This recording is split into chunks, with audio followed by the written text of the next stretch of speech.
All right. Well, I know everyone has busy nights, so I'm going to go ahead and get us started. Thank you, everyone, for coming tonight and joining us in this conversation with Ray Krone. My name is Amy Lawrence, and I am the coordinator of Tennessee Conservatives Concerned About the Death Penalty, one of the sponsors of this evening's event. We are a group of social and political conservatives who question the alignment of the death penalty with conservative principles. And obviously, the risk of executing an innocent is a major concern for conservatives. This evening's conversation is also sponsored by Tennesseans for Alternatives to the Death Penalty, Actions by Christians for the Abolition of Torture, or ACAT, Crossville chapter, and Witness to Innocence, which you will hear more about when I introduce Ray Krone.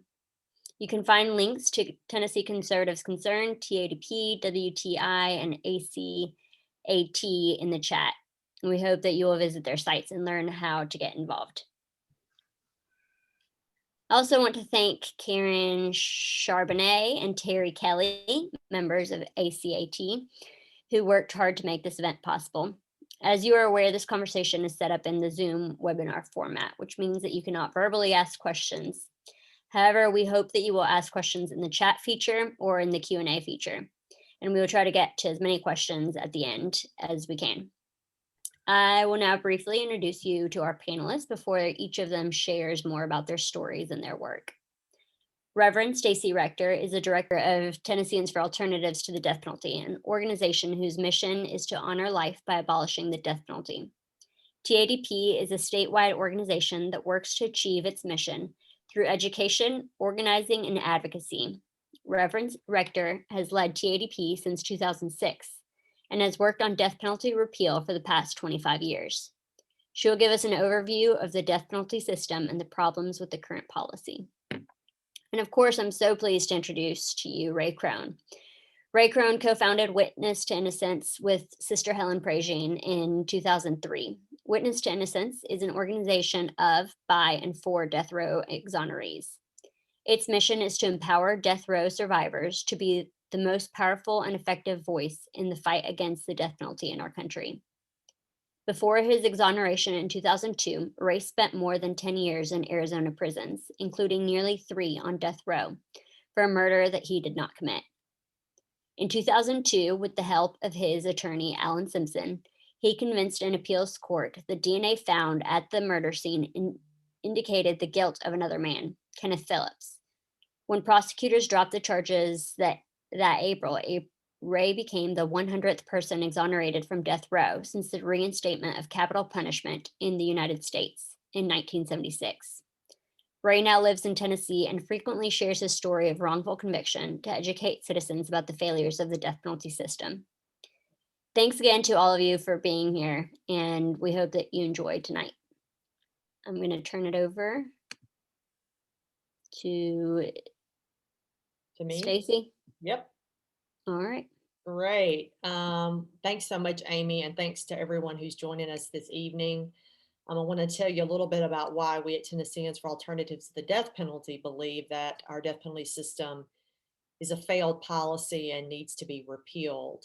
Among the concerns that we have about our system is that it's arbitrarily applied, that it's extremely costly, and obviously the main reason we're here is to talk about the risk of executing an innocent person. With alternative sentences available to us here in Tennessee, it seems to me and to Tennesseans for Alternatives to the Death Penalty that such a flawed policy is simply unacceptable and needs to end. When the county in which you live, or the color of your skin, or the amount of money that you have in your bank account, or your mental health status have an outsized impact on whether or not you receive a death sentence, the system is by definition arbitrary and therefore unfair and unfairly applied. In 2018, there was an article that was published in the Tennessee Journal of Law and Policy called Tennessee's Death Penalty Lottery. And in that article, the authors found that the facts of a crime, the facts of a particular crime, did not predict whether a death sentence would be imposed. The best indicators about who would get a death sentence were factors such as the county where the murder occurred, the race of the defendant, the quality of defense counsel, and the views of the prosecutors and judges who were assigned to the case. This simply should not be so. Half of our state's current death row comes from one single county in our state, Shelby County, home to Memphis. About half the counties in Tennessee have never sent anyone to death row. Davidson County, which is where Nashville is, comparable in size to Memphis, represents only 10% of our state's death row, which means that you could be charged and convicted for the exact same crime in both counties, but get a death sentence in Memphis and a life sentence in Nashville, solely based on the county in which you were tried. And counties aren't only a strong determiner of who lives and who dies by the death penalty system in our state, but it's also a national issue. The Death Penalty Information Center, and I put their website over in the chat because they're a great resource, do lots of great reports. In 2013, they did a report on this county issue with the death penalty and found that just 2%, 2% of counties across this country are responsible for the majority of death sentence and executions. At the time of that report in 2013, all of the state executions since the death penalty was reinstated in the 1970s stem from cases in just 15% of counties in our country. Another significant factor in who gets the death penalty is race. Nationally, 75% of cases that result in executions were for murders of white people, though only about half of all murder victims are white. In our state, between 2007 and 2017, 8 of the 9 new death sentences handed down were given to Black defendants. And race also impacts jury selection, who actually sits on juries in capital cases. The Equal Justice Initiative did a 2012 report looking at 8 southern states, including Tennessee. And in that research, they found counties where prosecutors excluded nearly 80% of African Americans who were qualified for jury service. They found majority Black counties where defendants were still tried by all white juries, and even some prosecutors who were trained to exclude people from jury service based on their race. The death penalty then is not only unfairly applied, arbitrarily applied, but it's also extremely costly, costing millions more per case to taxpayers than the alternatives.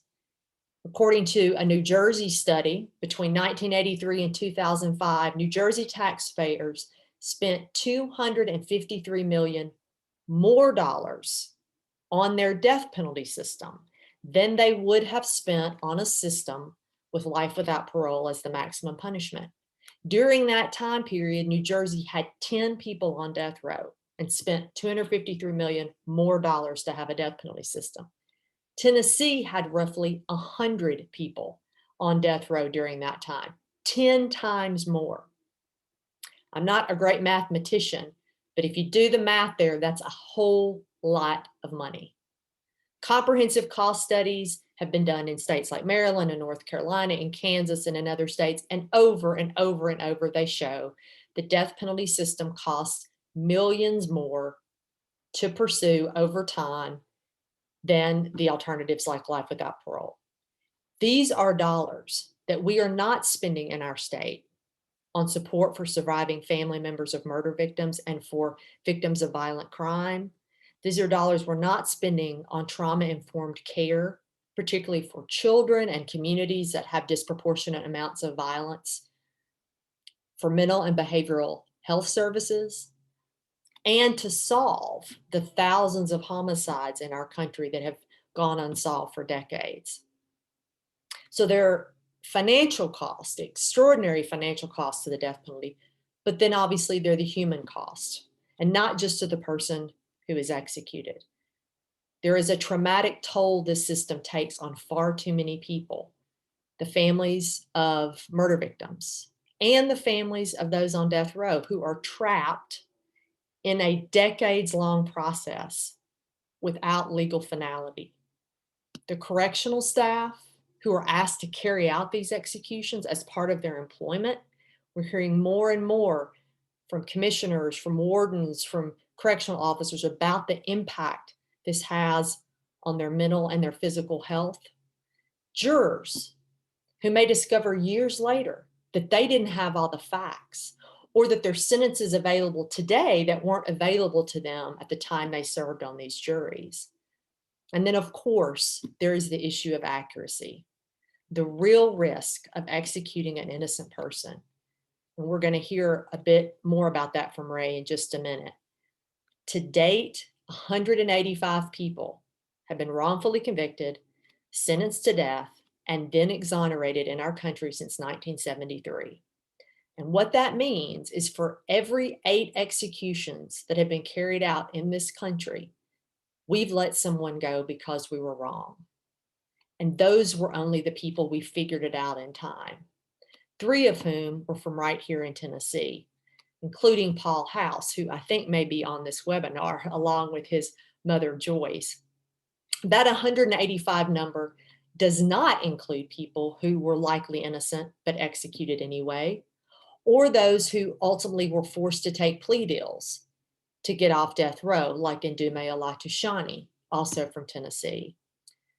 So following Ray's telling of his story, I'm going to tell you a little bit more about a case that's going on right now, a current case here in Tennessee with very strong evidence of innocence that's getting a lot of attention. And that's the case of Purvis Payne. But before you hear about Purvis, I want you to hear from Ray. Ray, thanks for being here. Hi, Stacy. Thank you for the opportunity, and hello and welcome to everybody that signed on with us tonight. I'm going to take a few minutes to tell you a 10-year story, and I will start out with the confession. I actually believed in the death penalty. I supported it. I wasn't rah, kill them all, but I thought they would get it right. I thought the government was telling me the truth. I thought this was for the worst of the worst. I found out eventually that I was lied to. I was misled. I was treated like a fool, and I don't believe in revenge murder. But let's talk about my background and story. I grew up in a small agricultural town, South Central Pennsylvania, one of them small towns where the day you're born, you already have a history, a family history, a reputation. I went to the same high school my grandparents went to, the same church my great-grandparents went to. I was in Little League baseball, Pee Wee football. I was in the church choir. I was an acolyte. I was in Boy Scouts and even Explorer Scouts. Did pretty good in school. And when I graduated in 1974, at the age of 17, I was enlisted in the U.S. Air Force. I did 6 years active duty, stationed in places like Texas, Georgia, Mississippi, Maine, and Phoenix, Arizona was the last base I was at. I got out at the age of 24. I liked it out there. It was sunny and warm. I was young. There was lots of jobs. I started life, got a job with the post office even. I was also still involved heavily with sports, and that's where my problem arose. A local bartender was found by the owner. It was Sunday morning, December 29th, 1991. He came in, opened up the establishment, found his front door unlocked. He was upset why his manager hadn't secured the property. He went in quickly to search the cash register. It was standing wide open. Money was in there. It wasn't secured. He went to his office. There was his safe. Again, he checked his safe. It was unlocked, but it wasn't secured. There was money inside there. He wondered, why wasn't my assets taken care of? And as he made his way around the bar, he found his night manager, Kim Ancona, lying in a puddle of blood in the men's bathroom. All she had on was her socks. She'd been stabbed to death. And of course, the police were called, and they initiated this investigation on the assumption it had to be somebody that knew her, somebody that had a trouble with her. There was no evidence of a break-in, no sign of a robbery. And they called in coworkers, asked them who's she like, who's she been seeing. One of them mentioned my name.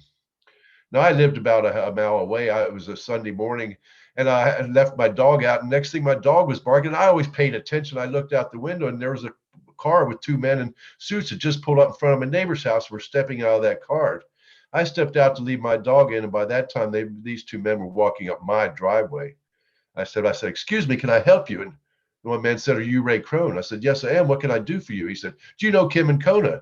I scratched my head and I said, I don't think I know anybody named Kim Ancona. He said, you don't know Kim Ancona from CBS Lounge? I said, wait a minute. I go to the bar there. I shoot darts there. There's a girl that works there named Kim. I don't know her last name. He said, you don't know her last name? You're her boyfriend, aren't you? I said, wait a minute. No, I'm not her boyfriend. What's going on here? He said, well, you're dating her, aren't you? I said, no, I'm not dating her. What is this about? At which point he opened up his jacket, pulled out his ID, identified himself as a homicide detective for the Phoenix Police Department, informed me of Kim's murder. Said he was there to ask me a few questions. Now I'm stunned. I'm startled. Here's somebody I knew. I've been going to the bar for about 2 months, but was a murder victim, and the police are at my house to ask me questions. First thing I said was, sure, come on inside. He said, no, we really need to do this downtown if you don't mind. And I was taken downtown to a small interrogation room. For the next 3 hours, I was grilled about how long we've been dating, where did we go on our dates, how many times was she over my house. All the while I'm telling we never dated. I would see her at the bar. She worked there. I would shoot darts. She would come over to shoot with my friends sometime, and that was it. During this time, at one point, he had me take my sneakers off, passed them out to an officer. They got him back a half an hour later. Another point, had me take my shirt off, took pictures of my upper torso, took mug shots of me, took fingerprints of me. All the while talking about this boyfriend-girlfriend relationship that he believed was true. Now, I cooperated. I had nothing to hide. I didn't know anything about it. After 3 hours, I was finally taken home. I thought that was the end of it. I didn't know who killed her. I didn't kill her. I was home in bed. I got a roommate that knows that. And I thought that was the end of it. Well, the next day was a Monday. I delivered my mail at the post office. There was the detective waiting for me that day. Said, I don't think you've been truthful with me, Mr. Krohn. You want to cooperate, don't you? I said, sure. What do I need to do? He said, I need you to come downtown with me again, and we want to eliminate you as a suspect. So I agreed. Only this time when I got downtown and went in that little interrogation room, he pushed the door shut behind me, pulled out a piece of paper, said, oh, yeah, by the way, I have a search warrant here, and you're going to give me a blood sample, hair sample to cast your teeth. Well, now I'm a little concerned. Now I'm a little anxious. I'm a little angry. This is a official paper I got, was able to read it. It was signed by a judge, said I was required to do this, and they had 3 hours to take these samples. So I cooperated. We took blood out of both arms. I'm not sure what I was expecting. It was going to be the same blood. I cooperated when he took hair from all over my body, and they do not take that with scissors. It's actually pulled out by the roots, put in little envelopes. I cooperated through that. Then they took me next door. I had a bigger room set up, had a dentist chair in there, put me in a dentist chair, had a dentist there, had these metal casts filled up with goop, took 2 casts of my upper teeth, 2 casts of my lower teeth, then put an apparatus in my mouth to spread my lips back, had me move my jaw up and down, left and right, smile and grin. And all the while I was talking about the history of my dentition. As a young man, I was in a car accident. I woke up in the hospital with my mouth wired shut. 6 weeks went by. The wires came off that didn't line up. They had to re-break it again for 6 weeks and wire it shut another time. Well, after 12 weeks of this, I had some problems with my gums, some problems with teeth. I ended up with some root canals, ended up with some bridge work. And all the while, I was careful about my teeth over those years. I wasn't eating corn on the cob. I wasn't biting into apples. And for over 2 hours, they were here in my mouth, poking around, taking pictures. Finally, when that was over, I was taken next back into that little interrogation room, at which point the officer slammed the door behind me, said, it's time to confess. I know you did it. Why don't you just admit it?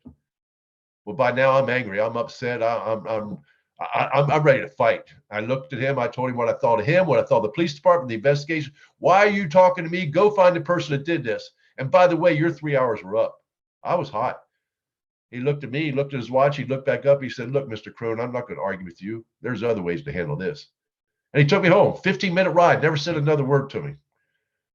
Well, I thought that was the end of it. The next day I found out what he meant by other ways to handle this. I pulled in my driveway about 4 o'clock after a day at the post office, just stepped out of my car. All of a sudden I heard a loudspeaker, freeze, don't move. I looked over my shoulder, a van load of police officers pulling up, black and white police cars are pulling up. The doors opened up with men in full suited armor, guns drawn, threw me on the ground and arrested me for murder, kidnapping, and sexual assault in Kim's death. I was taken to Maricopa County Jail. Some of you may have heard of the self-proclaimed toughest sheriff in America, Joe Arpaio. Yeah, we had pink underwear. Yes, we had green bologna. Yes, they had a chain gang for women. That's where I went on New Year's Eve, 1991. And I was around a whole lot of people I knew I was not going to like. But I wasn't worried. I was able to make a phone call, told my family, friends not to worry. I didn't do this. This will all be over with any minute. And then it became days, and then it became weeks and months. I had a lady come in, and one day I was put in one of those like you see on television where you have a glass booth. You're in there, you pick up a phone. A lady came in, set a briefcase down, introduced herself. She said, I'm here to represent you from the public defender's office. You've been charged with murder, kidnapping, and sexual assault. You can expect to be found guilty, but we'll fight it on appeal. And I went crazy. What do you mean I'm found guilty? I shouldn't even be in here. I had nothing to do with this. This is all crazy. I just went off. She got the phone away from her ear, waited for me to calm down, put the phone back up. She said, listen, Mr. Krohn, I'm going to tell you something. I don't take that tone of voice from the judge. I don't take it from the prosecutor. And I'm certainly not going to take it from you.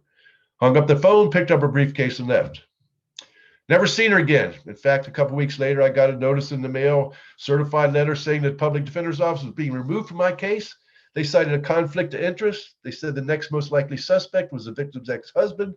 They had a 15-year-old daughter that he had actually had a slumber party or something for her and her friends, did something inappropriate with one of the girls and was arrested for it, rightfully so. And they were representing him. And I was informed that I was going to get a court-appointed attorney to represent me. And I thought, good, I'm going to get a good lawyer now. This is all going to be over. This will be out. I'll be out soon. Well, maybe it would have been over, but the man that was appointed to represent me had never done a death penalty case. He had done a few rape cases, and he was given $5,000 to defend me. $5,000 to represent me in a capital murder case. You can't even get a divorce for $5,000. And I got exactly what they paid him for, nothing. There was very little work done. Just 7 months from my arrest, I'm sitting in a courtroom facing the death penalty. And I found out why they had me take those casts of my teeth, because they had a bite mark expert, a forensic odontologist, who testified that marks of the body matched my teeth, that those marks happened at the time of death, that my teeth were unique as a result of that car accident, and that made me Ray Krone the murderer. Very impressive, very well-spoken man, very powerful speaker. In fact, it turned out he was even very well paid. Over $50,000 it was admitted to, that paid by the prosecution for his testimony. Very convincing. He was a dean of the UNLV Dental School. He was a state senator out of Las Vegas, an elder in the Mormon Church. He had a 3 or 4 page curriculum vitae. Very impressive, very powerful speaking. The last half a day in those 3.5 day trial was me, defense. I actually raised my right hand to testify, got on the stand, answered my attorney's questions. And the prosecutor came up to cross-examine. He said, no. So you deny killing him and Code? I said, yes, I do. You deny being to CBS Now? And I said, what night? And it just went on from there. Everything I said, he just twisted around. I'm telling you, after 2 hours of this cross-examination, when I came down over there, I was so disoriented, so confused, I almost went over and sat down next to him. Next is my roommate. He was staying in my house at the time. He was going through hard times with a divorce. I always had a spare bedroom. Most of his money was going to support his kids. He got up and raised his right hand to testify, to answer my attorney's question. And then came the prosecutor again, stood in front of him for a minute, said, now, you've known Ray Krone a long time, haven't you? My friend Steve said, yes, that's right. It's been 10 years since we were in the Air Force together. They went on, the prosecutor went on to say, and Ray Krone's always been a good friend to you, been there in times of trouble, times of need, helped you out, looked out for you. In fact, he's even giving you a place to live right now, isn't he? My friend kind of straightened up, said, yes, that's the kind of guy Ray is. Then the prosecutor leaned right over in his face and said, and you'd lie for him, wouldn't you? Turned and walked away and sat down. Less than a minute's time, he told my friend that raised his right hand to tell the truth in that court of law, a man who raised his right hand to serve his country, told that jury, don't believe him, he's a liar, he's just protecting his friend. Took the jury just 3.5 hours to come back and find me guilty of murder and kidnapping. I was acquitted of this sexual assault. It's hard to explain. The prosecution's theory was I went there at closing time, I sexually assaulted her, realized what I'd done, and had to kill her to silence her. That was the motive, he said, the theory of why this all happened. The jury didn't buy it, but nevertheless, I was found guilty of murder and kidnapping. 5 months later, I got to go before that judge for sentencing. At that time, it's called aggravating mitigating hearing. The jury has been dismissed. This is handled by the judge. The first part, the aggravating part, is put on by the prosecution. This is where they argue why it's above and beyond the norm, why it's so outrageous and horrible that it merits the death penalty. The prosecution argued the bite mark was excessive pain and gratuitous violence. It was on her breast. It said it was just excessive suffering and painful. And the prosecutor very convincingly, the judge agreed that this is an aggravating factor. And then it's the time for the defense to put on the mitigating. For some of you may understand, mitigating means to lessen, to soften, to ease. How do you mitigate something you didn't do? How do you show remorse and regret for act you never committed? It's what they wanted me to do. I told my attorney I got nothing to mitigate. I didn't do it. He said, well, we'll put your family on, your friends on to testify to your good background behavior, your 6 years in the active duty in the Air Force, your top secret clearance, your honorable discharge, 7 years as a letter carrier, post office, no record period. I said, you're not putting my family, my mom, my friends on that stand to be cross-examined by that prosecutor. No way, it's not going to happen. He said, well, you got to tell the judge that. So I did. I told him, I have nothing to mitigate, Your Honor. You have the wrong person. I was promptly called an old remorseful killer, a monster, and sentenced to death. The next 3 years, I was on Arizona's death row.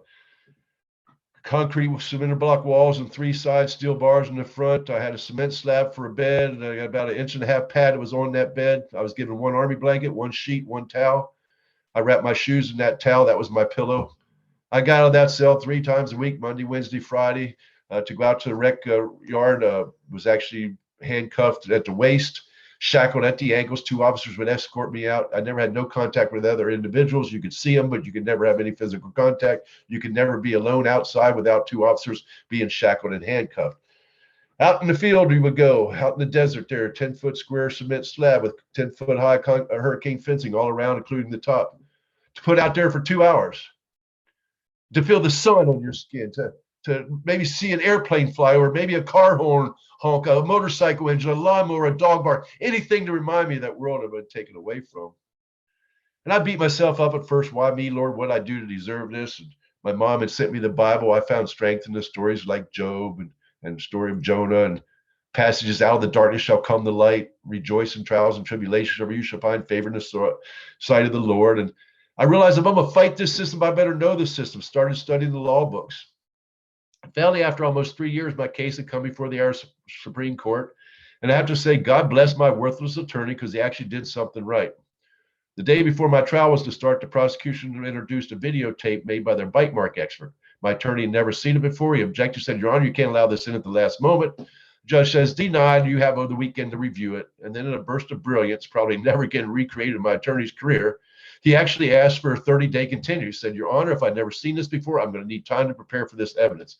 The judge was consistent. He was an ex-prosecutor responsible for 6 people already on Arizona's death row. He said, denied. We need to get this trial rolling.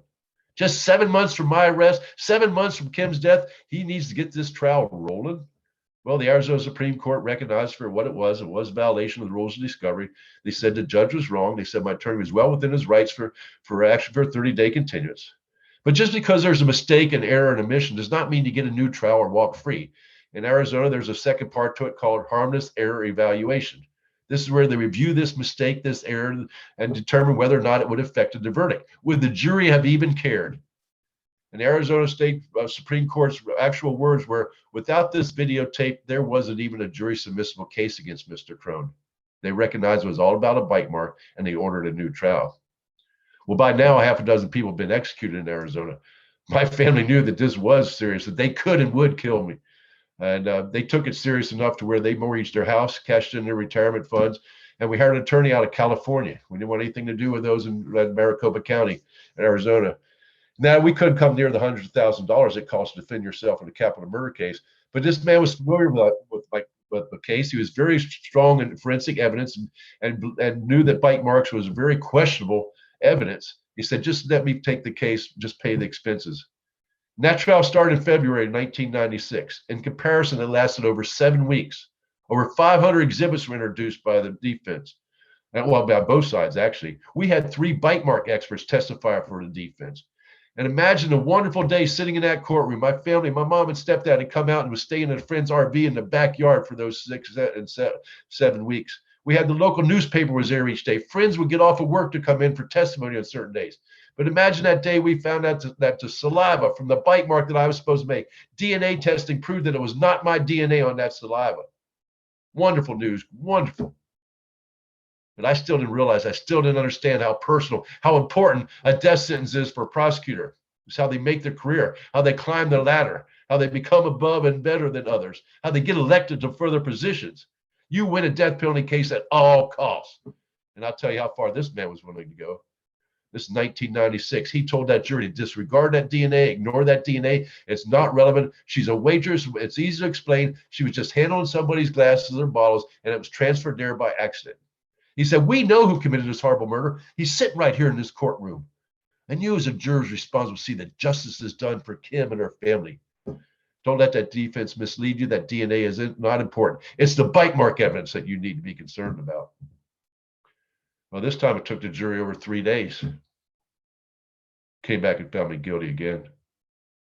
And everything froze. It all went into slow motion as the verdict's being read. I look at the jurors, they're wiping tears from their eyes. The bailiff that was reading the verdict's voice is breaking up. He can't hardly finish. My attorney's hanging on my shoulder saying, oh my God, Ray, why did they not see the truth? I don't understand it. It's not over. I'm with you till the end. And I look over the prosecution side, the victim's family, they're jumping up and down, celebrating like they won the big ball game. And all I'm thinking is, whoa, back up, rewind this. No, it can't be. It's all slow pictures just going through my head. And then I was brought back to the real reality because I heard this horrible scream, this wail from my mom, my sister, not 5 feet behind me. To turn around and see the look in their face. Mom, don't cry. It's all right. My little sister, Amy, I'll be okay. Don't worry. They weren't just doing it to me. They were doing it to my family. Again, months later, when I had to go before the judge, it was the same story. The prosecution used the bite mark evidence as aggravating. Again, I told my attorney I got nothing to mitigate. But this is an example, whatever career field you're in, you do it to the best of your ability, to your experience. You don't cut corners. You don't take time out. You go full speed, all out, all in. And that's what my attorney did. He said, you let me handle this. And for the next 2 hours, he went over all the pieces of evidence that came out during trial. Why footprints in the kitchen where the murder weapon, a big butcher knife, had been taken from? Same tile floor in the bathroom where Kim's body was found. The police had actually used a magic dust, a magic light, whatever, and actually went and bought the exact size shoes to match this footprint. A size 9.5 Converse. I wear a size 11. My bare foot was bigger than the whole shoe. Why fingerprints, palm prints in that bathroom where the knife was washed and hidden underneath the trash can? Fingerprints and palm prints around that area did not match me. Hair and saliva on the victim's body did not match me. When my attorney was done, the judge said this case would haunt him for the rest of his life. He said it was hard for him to believe that I'd committed this crime. He said he had lingering residual doubt of my guilt. He said, I'm going to sentence you to 25 to life for the murder. Whoopee, you weren't sure I did it. Now you're going to sentence me to 25 to life? And then he went on to aggravate to kidnapping and added 21 more years. I was facing 46 years minimum. I was 35 years old. You just add those together. I wasn't going to live to be 81 years old, not in our prisons. They are violent. They are racist. Even the healthcare in there are usually doctors and nurses that can't get insurance on the outside. I was going to die from something. I might not be laid on a gurney with a lethal cocktail shot into my veins in the name of the good people of state of Arizona, but I wasn't going to live to see 81 years old, not in our prison system. And years went by. My family and friends are still fighting for me. Figure we have to find who did this. My appeals get turned down, and as years go by, I'm starting to think, man, I'm going to die here. And I'm still reading the Bible. I'm still trying to find faith and be strong because my family and my friends are strong for me. And finally, in 2001, Arizona state legislatures recognized the validity and the importance of DNA. Usually you only have a few months or a few years to bring up new evidence. And after that, it's too late. But they recognize DNA as an exception. It's too important, too critical, too definitive. And they passed a new law called allowing for DNA testing of previously untested material, provided it was properly maintained, and it would have direct bearing on guilt or innocence. Well, we were able to find out that the clothing had been cut off of Kim's body after she'd been stabbed with this knife so brutally that it actually bent the blade. The clothing had been saved by the police department. And we petitioned the judge to order DNA testing on this clothing. And there was a hearing, and the prosecutor objected, said it was a wild goose chase, a fishing expedition. Krohn's been convicted twice of a jury. There's no need for this, Your Honor. Well, thankfully, that judge ordered DNA testing. He ordered the Phoenix Police Department's recently accredited DNA lab to do that testing. Now, after all I've been through, that's the last people in the world I would have touched anything. Some of the biggest liars in my courtroom actually wore a badge. But it turned out to be a blessing because, see, by now in 2001, going into 2002, there was now a national DNA data bank where law enforcement agencies and only law enforcement agencies from all around the country could go and access DNA samples from all around the U.S. I think in Arizona at the time, there was more than 15,000 in their data bank. And so this crime lab technician extracted DNA from inside of her jeans, from on the outside of her underwear, and was able to identify it was not my DNA, it was not the victim's DNA. She took that, and I say, you go, girl. God bless this overachiever, because she took that DNA sample she had now, and she put that in the National DNA Data Bank. Came back with a match. Came back with a match to a man that was currently serving a 10-year sentence for having sexually assaulted a child within a few months of the murder. A man who was out on parole at the time of the murder, had done 3 or 4 years for sexually assaulting a woman, was paroled to his mom's house, which, guess what, was a few blocks away from the murder scene. He was questioned, subsequently admitted to it, and I was released after 10 years, 3 months, and 8 days to start my life all over again at the age of 45. To reunite with my family, and also turned out to be the 100th person in America that had been sentenced to death and later proved innocent. There was a lot of media coverage. When I walked out the gate that day, they were there waiting for me, talking to me, what's it feel like? What are you going to do? How did you survive? So many questions were thrown my way. And at one point, I said about how I slept with the Bible under my pillow all those years, read it front to back 3.5 times in those years. And at one point, a reporter in the back raised his hand. He said, well, Mr. Krohn, given your faith in God, how do you justify him leaving you in prison for 10 years? I thought, what? How do I justify God leaving me in prison for 10 years? I mean, how do you answer a deep, soul-searching question like that? My mind was blank. I was frozen. The cameras, the microphones, they're all leaning forward, looking at me. And then something came into my head. I said, maybe it's not about those 10 years I spent in prison. Maybe it's about what I have to do the next 10 years. They can put me on death row. They can put anybody on death row, folks. That's not bragging. That is certainly and clearly complaining. I found out that he did lie to me. All the things that they said why we needed death penalty have been proven wrong. And so I share my story now when I have the opportunity. And I open up for questions for anybody that has any interest in the death penalty and any interest in finding out what we can do about it to stop this unnecessary, vengeful murder. And with that, I'll say thank you, and please feel free to ask any questions that you have. Ray, thanks so much. I've heard your story now more than 10 times, and it's still just shocking and so unbelievable. I'm thankful that you're able to share it now and appreciate that. Stacy, for those folks who don't know about Purvis Payne, will you share a little bit about his story and how people can take action? Absolutely, yeah. So I want to tell you about this case. You've obviously heard Ray's story, and sadly, these stories are becoming more and more common as we learn about how many people this is happening to. There is a man here in Tennessee, like I said before, whose case really has all the hallmarks of a wrongful conviction as well. His name is Purvis Payne.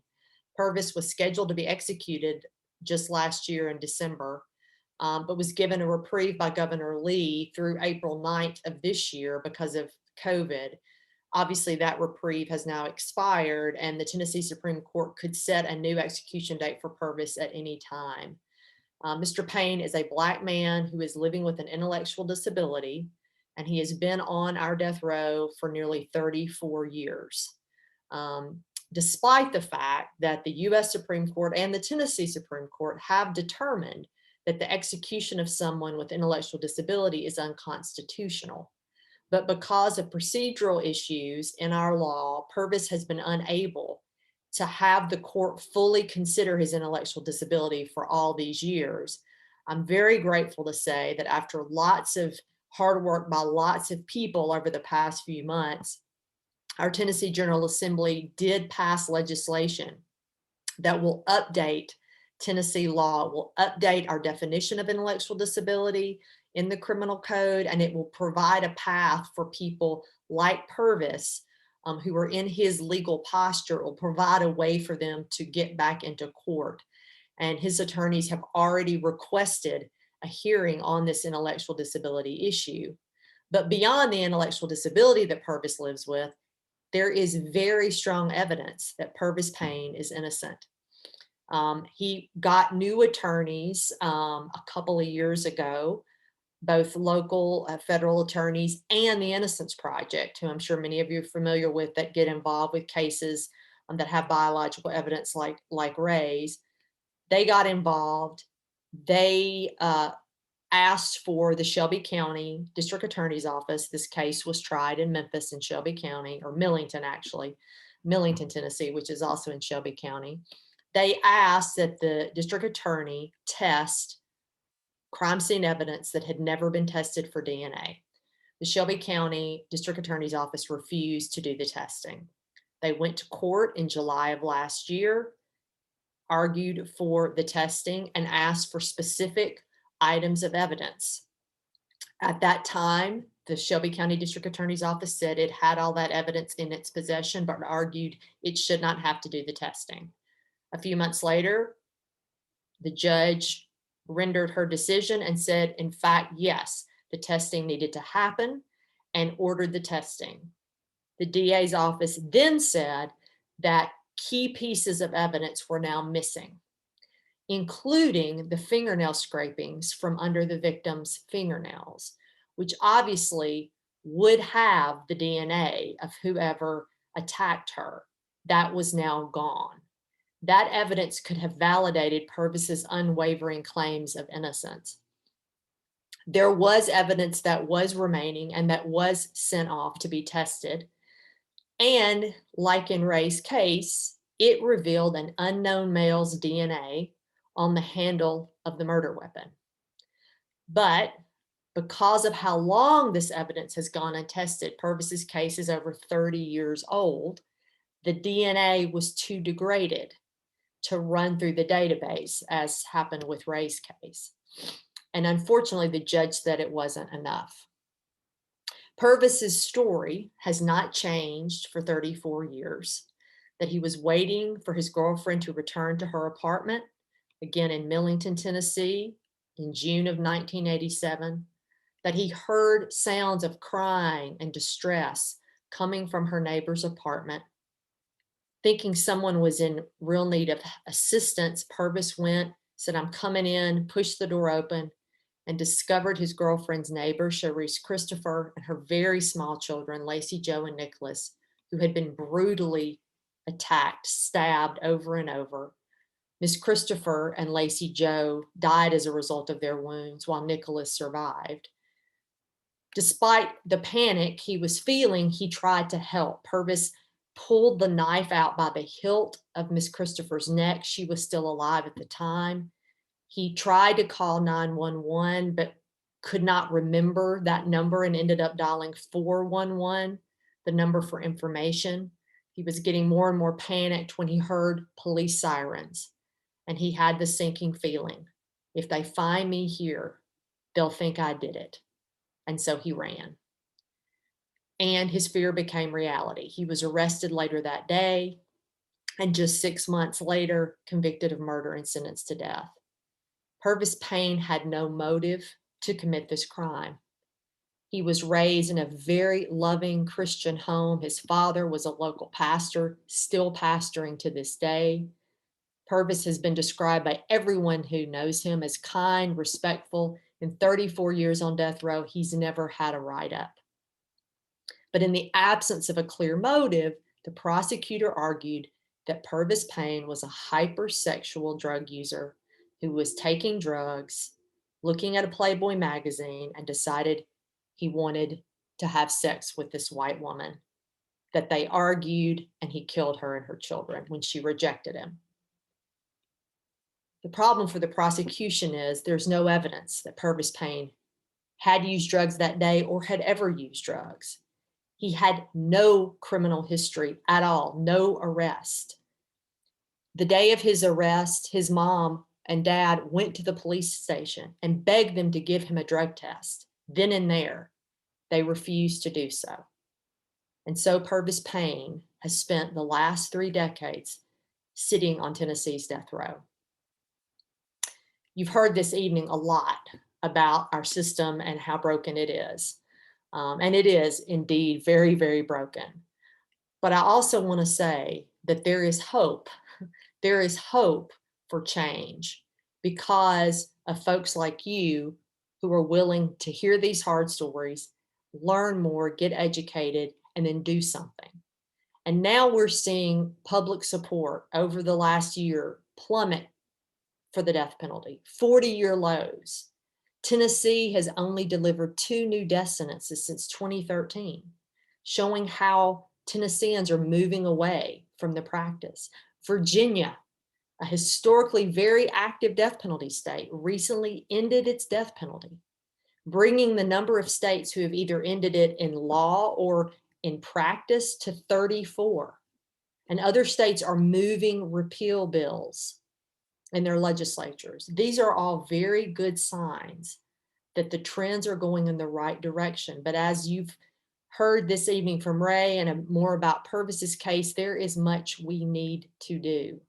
And we need you to join us in this work.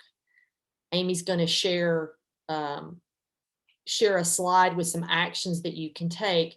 One of the things that would be very helpful for you to do is to sign up with Tennesseans for Alternatives to the Death Penalty or Tennessee Conservatives Concerned About the Death Penalty, so that you can know more about what's happening in Tennessee and how you can get more involved, actions to take, events that are coming up. We'll try not to overdo it with the emails, but we want to keep you in the loop so you know how to get involved. We ask everybody, if you haven't already, visit purvispayne.org. There is a petition. There are over 750,000 signatures right now on that petition, and they want to get to 1 million, asking Governor Lee to give Mr. Payne clemency. Social media has been a great tool for this campaign around Purvis Payne. We have a toolkit on our website. If you go to TennesseeDeathPenalty.org and go to cases, you can see that toolkit under Purvis's name. And it gives you all sorts of things if you're a social media person to post on Facebook or Instagram or Twitter. And then you can follow us at Tennessee Death Penalty on any of those platforms and share those stories as you learn more. It's really critically important that we all get involved. There are too many of these folks out there. Thanks be to God that Ray Krone and his case worked out, that Ray is now free and able to tell his story. But there are still so many that are not, and we need your help. So please consider taking action, and we will now open it up for real to questions, and you can put those, like Amy said earlier, in the chat, and we'll try to get as many as we can in the about 10 minutes we have left. Are there questions that folks have?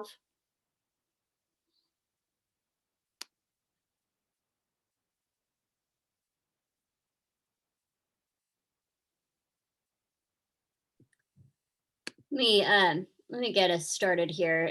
Ray, how did you keep yourself going during your years of incarceration?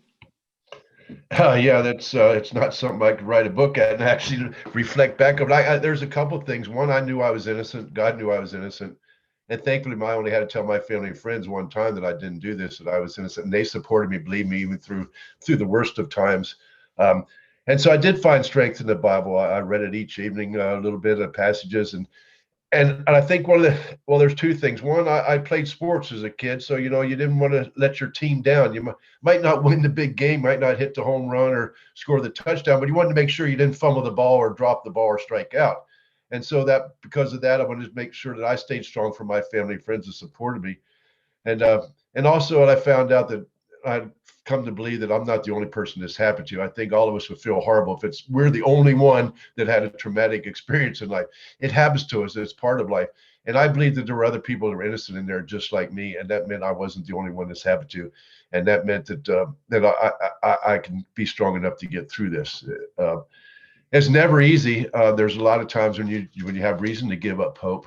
But again, because of the strength of family support, even my little community, I cited an example of people that at certain times when you might be at the lowest point, something funny, nice, kind, caring would happen. My 7th grade English teacher wrote me while I was on death row, wrote me a letter, said, I remember you from school. You were more of a class clown, a cut up. I don't believe any of this. You always had to be the first one done with your test paper, and you'd always miss one question because you always wanted to be first. And he wrote this letter. I wrote back to him thanking him, and I got it back in about a week's time. I had red correction marks on it, just like an English teacher would do. But there was things like that at times I went through it. It's like, I'm not the only one here. I'm not suffering this alone. And through the grace of God, may I one day be saved. So. Thanks, Ray. Stacy, what is the reasoning that you hear most often for maintaining the death penalty? I think what I hear most often is, this is something that we need for surviving family members of murder victims. And certainly family members are all over the map in terms of how they feel about this. There are family members that, we are very blessed to work with who very much don't believe the death penalty system serves them. And in fact, they believe it re-traumatizes them. And I think I have heard, even from those folks who do support the death penalty and do think it's appropriate and do even wanted in a case that's impacted one of their loved ones, what I hear over and over again is, but what we have now, a system that is this long, 30 years, in and out of court, in the media, reliving it over and over and over. It is trauma inducing, and it traps us in a space where we cannot move forward. We cannot heal. And legal finality is often elusive. And so I try to help people understand that with the alternatives that we already have in Tennessee, there can at least be some measure of legal finality much sooner. And all the resources and all the energy that we spend pursuing the death penalty for a handful of people, we could be spending on those families, on the families, surviving families of murder victims, on victims of violent crime, to really help them in their healing process for however long they need that assistance.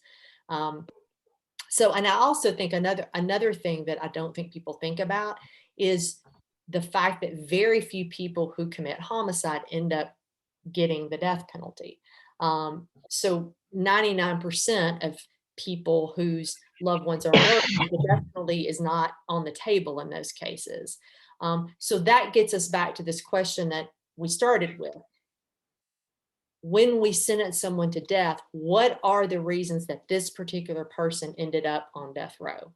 And we often then see all these issues about representation, about the county, about race, about mental health, and you start looking at all those factors that then play in. So I think we have to think about all these things when we're thinking about the death penalty, and really become much smarter about how we're doing this.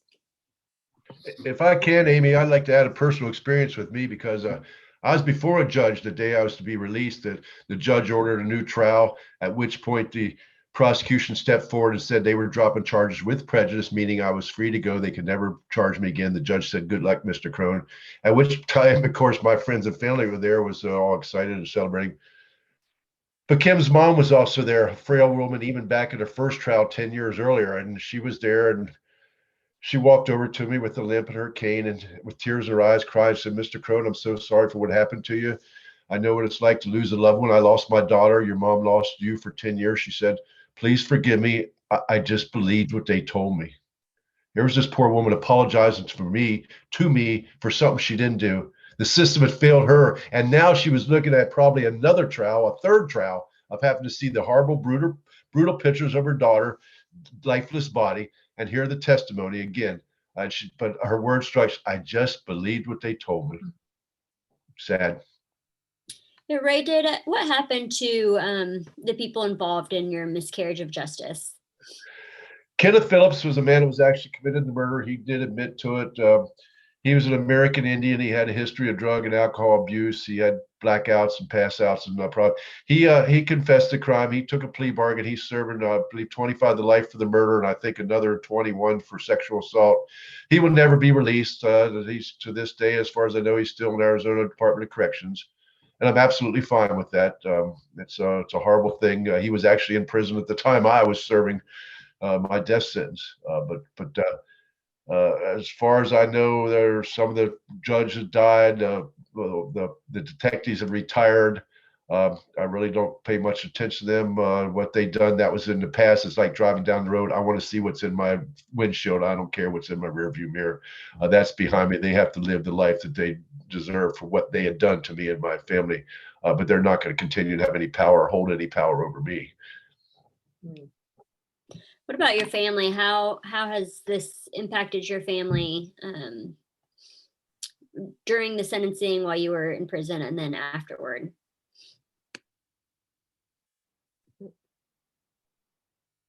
I'm sorry. I think they're all crazy now. I know. I'm very fortunate. My mom might even be listening right now. I don't know. They're in Pennsylvania. I'm very fortunate again to have the family, the continuing support. And again, I mean, not only worried about while I was in prison, what that was like, what that could do to me, but once I was out, what did it do to me? What were the lingering effects of that isolation for 3 years on death row? What's the potential mental or physical effects that it could have had? And thankfully, it's one of the things that I had this opportunity to speak and share my experience and make a difference. I've spoken to states that abolished the death penalty, spoken to United Nations, spoken down in D.C. Before Congress. All those things again to remind my family that and friends that stood by me that it's for the better, that I'm okay. The strength that they showed in supporting me has been strength in me to allow me to continue to do this and want to do this. And so I got so much to be thankful for the family and friends that to this day are a part of my life and my psyche, and I can sleep well at night. And I can never, ever repay them or thank them enough in words or deeds, but I'll keep trying. Thanks, Ray. Stacy, this one's for you. Explain why the Shelby County District Attorney could still dispute Purvis's intellectual disability claim. Does the governor have the ability to make the final call? Well, as you've heard with Ray's story and some of the things I've shared, the state can make any argument they want to, regardless of sort of the evidence that's in front of them, unfortunately.